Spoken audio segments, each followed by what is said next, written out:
Hello everyone, so this is going to be my thoughts and impressions of The Elder Scrolls Online, at least from when I experienced of playing all the betas except one of them. Now, I'm going to try to talk about as many things as possible, but I really can't cover everything. That would probably be an hour-long video.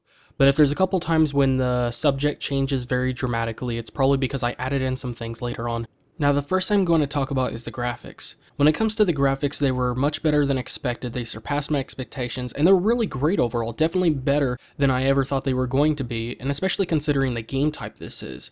Now, the problem is that there's a couple of areas where this game is very badly graphically optimized. Now, I'm not saying that this game is impossible or really hard to run, but there's a couple of areas where it seems to not be as well optimized as it should be.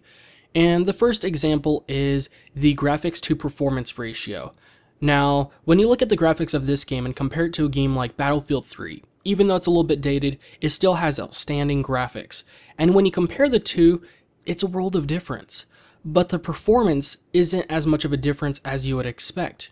And usually when a game doesn't have as good graphics, usually it has at least better performance to make up for it, so then that way you could play the game very smoothly and it won't be too hard for people to be able to run. But the performance on this game wasn't really that much better than Battlefield 3, and for the graphics comparison, it's not that well optimized overall, and it makes me feel like, if you can't run this game at the highest settings, then it might be a problem. And this is when it goes into the second problem, and that is the actual difference in performance when you go from playing at the highest settings to the lowest settings. When you actually change from the highest to the lowest settings, there's a very little improvement you see. In most games that have ever existed on the PC, when you go from the highest settings all the way to the lowest settings, it is a world of difference. The performance multiplies, and the graphics go down, of course, but the performance is usually much better. But on a game like this, there was very little gain to the point you might as well go ahead and play at the highest graphics settings. And this is a really big problem because a lot of people want to be able to be in control of that stuff, and some people just want to cut down the graphics and try to aim for much more buttery smooth frame rates, or maybe a very specific one, or maybe look for a sweet spot that has both good graphics and good performance or something like that. Or maybe if they're live streaming, even though it may seem to play very well on their system, it may not turn out smooth on the actual stream, so they might have to turn down the settings in order to make up for that. And on a game like this, it's a really big problem, and this really makes things extremely limited for a lot of people. And there's a very good chance that if you can't play at the highest settings with playable frame rates, then there's not that good of a chance that you'll be able to play at the lowest settings. And even if you do, it really won't be worth it. At least most people really feel that way. And I really wish they did a better job on this, and throughout playing all the betas, there was very little to no improvements. Now maybe the official game did, but I really don't know.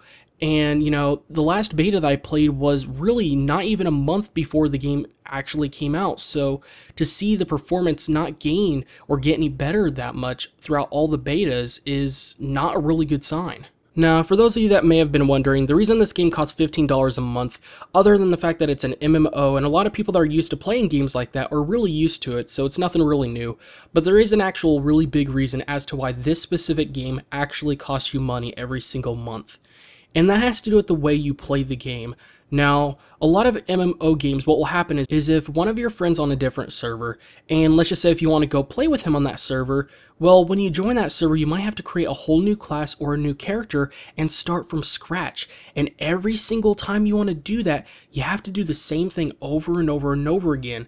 And a lot of people get extremely annoyed about that. But on The Elder Scrolls Online, they're using something known as the Mega Server, which will allow you to play with hundreds and hundreds of people on a single server, so then you can play with all your friends, and you don't have to change from server to server, create new classes, or any of that stuff, which is really great overall. It makes the experience even better, and eliminates a couple of problems or things that seem to be really annoying, and some people just occasionally get sick of, especially in a lot of other games. Now, when I first got into the beta, I had the mindset that there was a couple of things that they were going to be focusing way too much on, and there was a couple of areas where they were going to be focusing way too little on, and as a result, the game was going to turn out terrible, imbalanced, and it was going to have a lot of problems overall. And when you consider the ideas behind this game and what it's about, there's a lot of problems that can go wrong, and I was blown away to see that they were actually focusing on the things that I expected them to focus the least on. So they seem to have had a really great idea as to what they need to focus on in order to make this a great game and experience overall. And that was a huge relief, and I was just really happy to see that overall. Now, when I went from the first to the second beta, the really biggest thing that I saw improvements on, and they probably improved on it even more over time, was the combat. When it came to the combat on the first beta, the biggest problem is that if you were to, let's just say, use a shield, usually you would have to hold that shield 3 seconds before they would actually strike. And even if you could visually see the shield in front of you, and even if it seems like their sword or whatever weapon they used actually hit the shield, the attack would go through, so it made it extremely hard for you to be able to actually defend yourself. And from going from the first to the second beta, they made a lot of improvements. It was much more reactive, it was more responsive, it was much more quick, and it was more accurate. And it was really, really good overall. It made the combat much more enjoyable and really fun. Because after all, nobody likes having to hold a shield way ahead of time before they actually strike. And, and there's probably a lot of other weapons and areas that they also made improvements on, but that was like the really biggest one right off the bat, and that probably applied to a lot of other weapon types, not just shields, but other things that have to do with timing and stuff. So I was really happy to see that, especially since it was only going from the first to the second beta right off the bat. So they definitely made a lot of improvements very quickly, which sometimes takes, multiple betas just to fix one thing usually. I also really did actually enjoy seeing that they put a compass into the game that made it much easier for you to be able to find your main quests, your side quests, and be able to tell which ones are more important, so then you can know whether or not you want to go ahead and do a side quest while you're on a main one, if you know whether or not it's going to be too far or take too much time. It really, really helped overall, and it made things a little bit more interesting sometimes. Now, when it comes to leveling up in the skills list, it was definitely much different than I actually expected it to be, and I'm sure everyone has their own different preferences, and some people would want it to be like a very specific other game or something like that, and some people just have their own mindsets as to exactly how they would want it to be. But I still think it was definitely good overall. I like how it's organized and how easy it is to understand and how you could work on a very specific area of skills. And it's not too easy to the point where you could just go for ultimate attacks or anything like that. So you do have to work at it, but you can work on different things, which is really great. So then you don't have to work on only just one area. And if you have 2 different types of weapons that you switch between, then you can work on both, which is really good overall because, if you want to have one specific type of weapon as your backup plan, and if your skills are way too low or something like that, or if you're extremely limited with what you can do, then it's not a very good backup plan. Now, for those of you that may or may not know, they actually started working on this game around the time of Oblivion, and as you get later into the game, you could actually tell that certain areas of the game that they were actually working on right as Skyrim actually came out, especially with some of the subtle changes. And even though they started working on this game around the time of Oblivion, there was a lot of things that I feel were definitely missing from the Elder Scrolls side of things, especially some of the things that made Oblivion such a great game. And these are some of the very small things, but they are things that really added up into making that such a great game and making people really enjoy it overall. And some of that has to do with the amount of detail and the various different things you're able to collect. Now, for example, you could collect bugs or plants. There was a lot of things you could collect throughout Oblivion, and in the Elder Scrolls Online, there was very little things you could actually pick up or collect.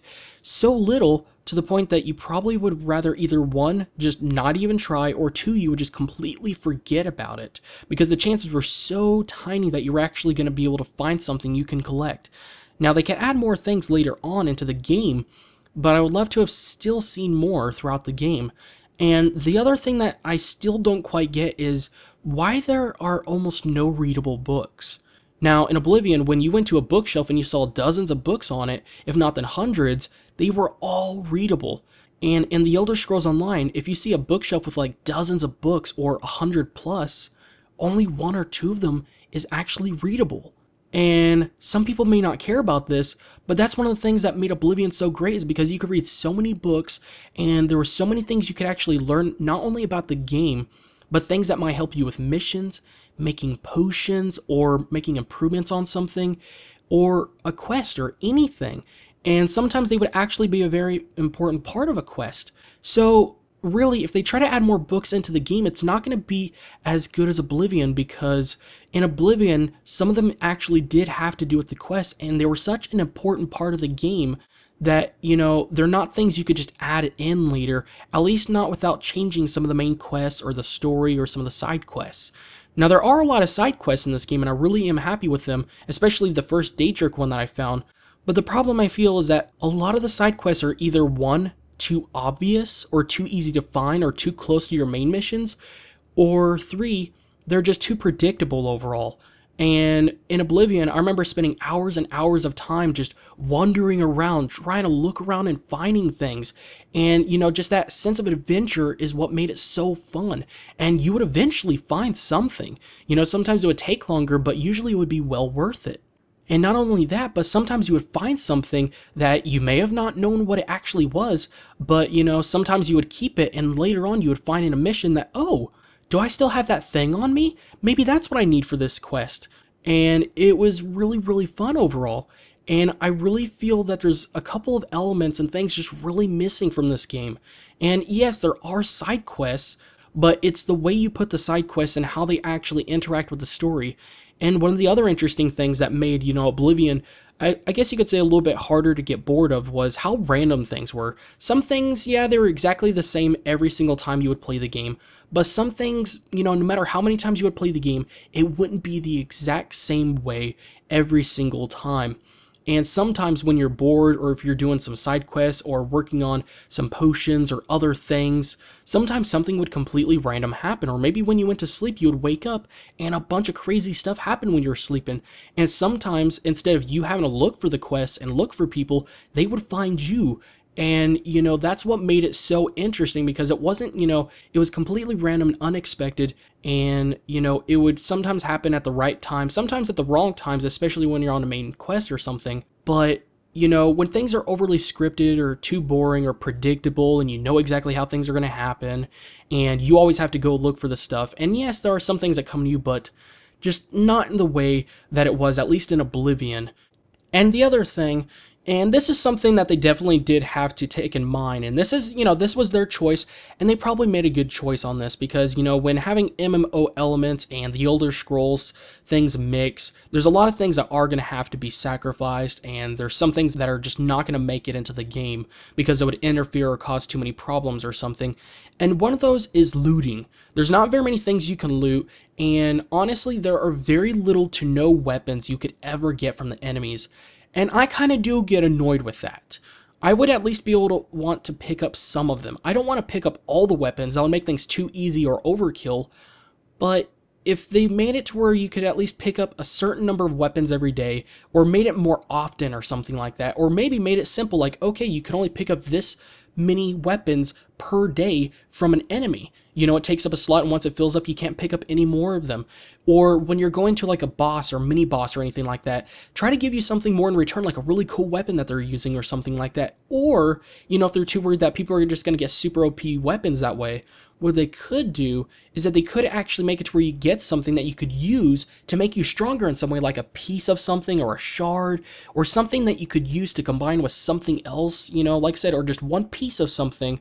And once you get all the pieces together, you can make your armor or weapon stronger, or something that helps you in some way.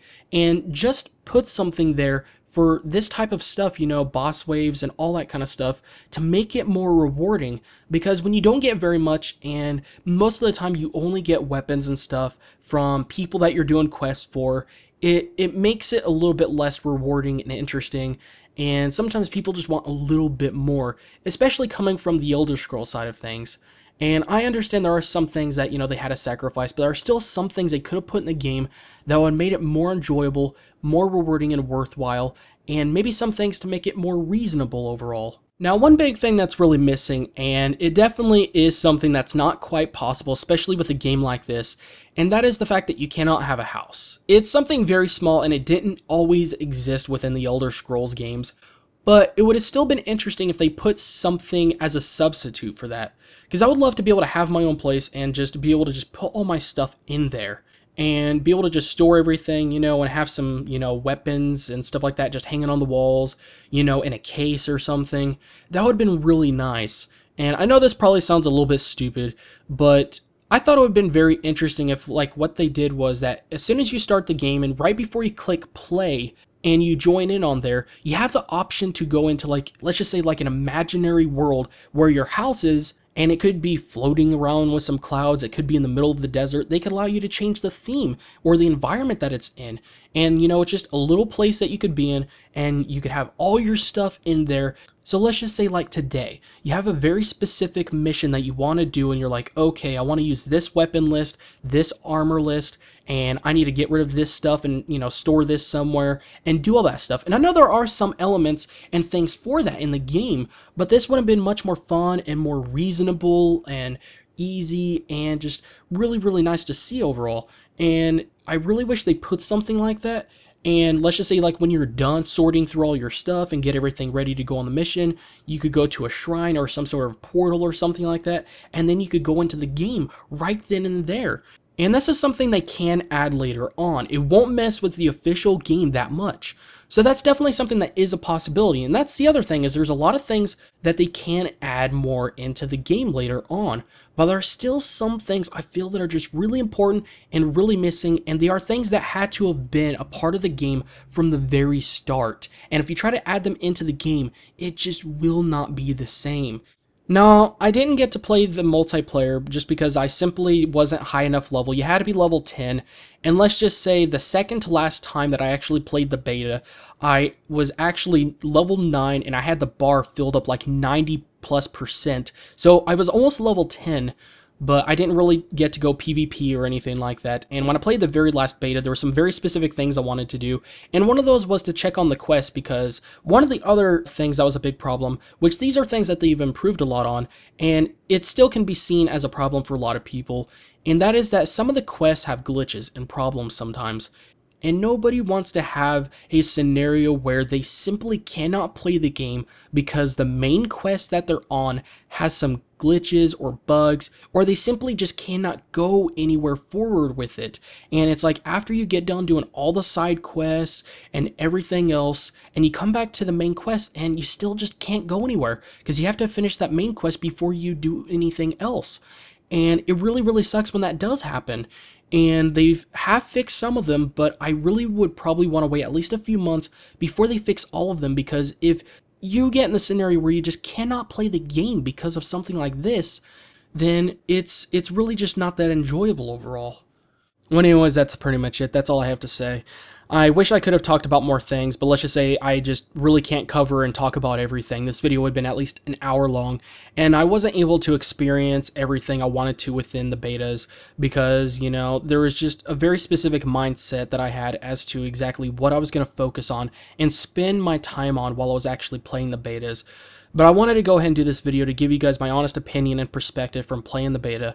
I think this game can be good overall, but I still feel like there are some things that should have just been a part of the game from the very beginning, and this game does slightly lean more towards the MMO side of things, but there are a lot of things that they did avoid having problems with. They had a good mindset, and they focused on the right stuff for the most part, and a lot of these are things they could just add into the game later on or make improvements on. So if you're wanting this game, or if you're interested, or if you like both MMOs and RPGs or the Elder Scrolls games, then you'll probably want to play this game, but it would probably be much better to go ahead and just wait a few months after they fix all the problems, the quests, and maybe add a little bit more into the game. And that's one thing that will make it interesting, is that as they add more things into the game, it will make it better and better and better over time, which is really, really good, because after a while you do get sick of the same thing over and over and over again, and this is less likely going to have a problem like that. And I'm going to try to do another video soon, and if there are some other things that I want to talk about this game or my experience playing the betas, then I'll probably make a part 2 or a separate video or something like that. But anyways, that's pretty much it for this video. I really appreciate you guys watching, and if you can, make sure to like, share, and subscribe.